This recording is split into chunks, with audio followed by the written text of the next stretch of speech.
And foreign correspondent Tom Burridge joins me live now from Lviv, Ukraine, along with ABC News national security and defense analyst Mick Mulroy for more on this. Tom, this is the largest barrage of missiles and drones Russia has launched since the beginning of the war. Millions of Ukrainians are now without power, possibly for days. So what happens now? Well, this is unrelenting, Diane, from Russia, and Ukrainians are bearing the brunt right now. I mean, look, we were in a power station last week. We saw what one cruise missile can do, obliterating an area of that power station, cutting off the power to millions of homes.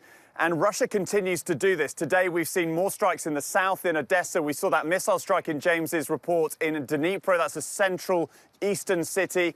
And we're getting a really ominous warning tonight from a director at the main private energy company in Ukraine, who says basically Ukrainians up to now have been dealing with these rolling, programmed blackouts on a daily basis.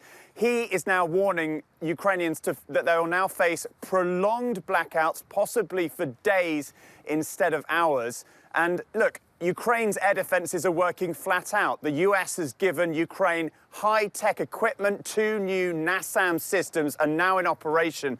But let's be honest, at the moment, all of the kit they're getting from the Europeans and the Americans at the moment is not enough to stop these waves of missile strikes, drones and missiles coming all at once. The air defense system just can't knock them all down.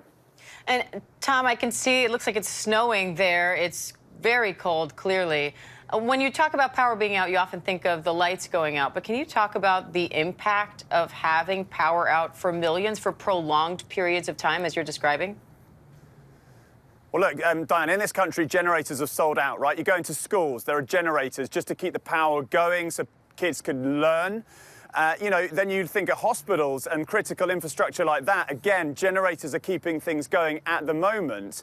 But, people's lives are tough. People are without power, without connectivity. The internet here often kind of goes down or drops down. That's a massive thing in all of our lives right now. So, look, Russia is trying to effectively terrorize the Ukrainian population, make their lives so tough as we just go into winter. We've had snow on the ground for the first time in Ukraine this season. And, it's tough. But I think when you talk to any Ukrainian, they will say, and really this was probably one of the most powerful speeches from Volodymyr Zelensky, the president, in recent weeks or months.